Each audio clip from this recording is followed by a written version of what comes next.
Welcome to God's 5 Minutes with Pastor Ed Wilson.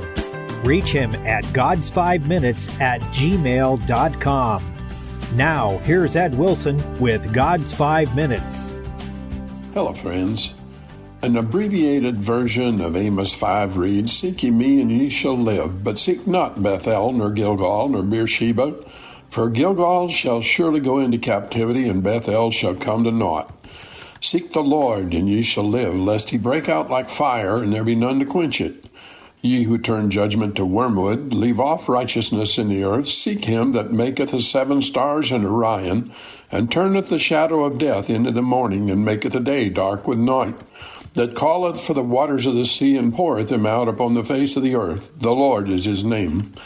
That strengtheneth the spoiled against the strong, so that the spoiled shall come against the fortress. They hate him that rebuketh in the gate, and they abhor him that speaketh uprightly." The reign of Jeroboam II, in which Amos prophesied, was a period of great prosperity and of great corruption.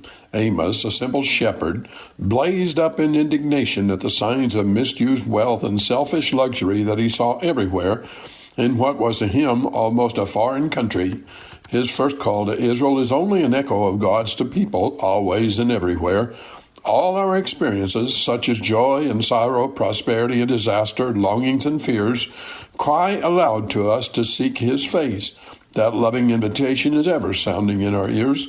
And the promise which Amos gave to us of the New Testament era is greatened, widened, deepened into life eternal. But Amos's rather narrower, more external promise, probably primarily meant for the sake of the Israelite nation, is true still, and there is no surer way of promoting true national well-being than seeking God. The fundamental principle of Amos's teaching is an eternal truth. To seek God is to find him is life. But Amos further teaches us that seeking requires turning away from all sinful quests. We must give up seeking Bethel, Gilgal, or Beersheba, seats of the calf worship, for we are to seek God to purpose. The sin of the northern kingdom was that it wanted to worship Jehovah under the symbol of the calves, thus trying to unite two irreconcilable things, the love of the world and worship of its Creator. Christian, let not that sentence describe you. Gilgal shall go into captivity, and Bethel shall come to naught. Therefore let us join ourselves to the eternal love, and we shall abide as it does forever. To seek him is life. Not to seek him incurs the danger of finding him in unwelcome ways. We can't evade God by forgetting him, but we run the risk of finding in him not the fire which vitalizes, purifies, melts, and gladdens, but that which consumes.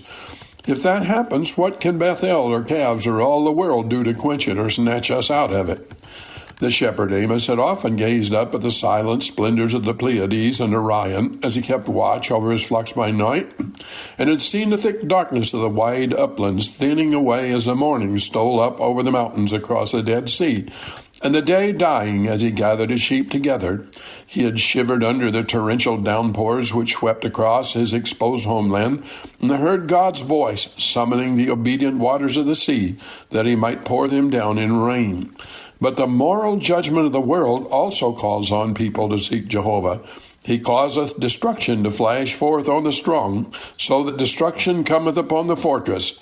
High things attract the lightning. Godless strength is sure, sooner or later, to be smitten down, and no fortress is so impregnable that he cannot capture and overthrow it.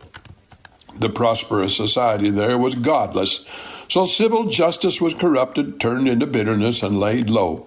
Then bold denouncers of national sins were violently hated. And what does our media say about Christians who try to be social reformers? Justice, too, was bought and sold. A murderer, a corrupt politician could buy off while the poor lost his case. One of the worst features is that people were afraid to speak out in condemnation of it, and the ill weeds go tall for want of a scythe. See similarities? You have been listening to God's 5 Minutes with Pastor Ed Wilson. Reach him by email at GodsFiveMinutes@gmail.com. Tune in next time to hear more encouraging thoughts from God's Word on God's 5 Minutes with Pastor Ed Wilson.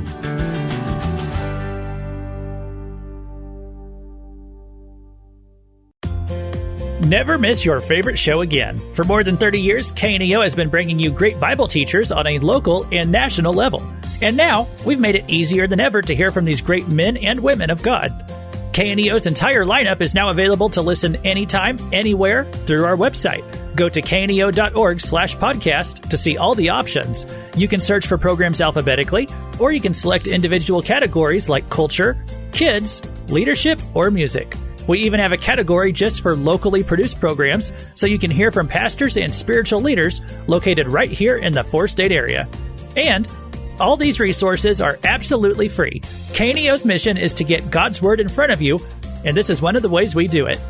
Give it a try today. Go to kneo.org and click on the podcast tab to get started.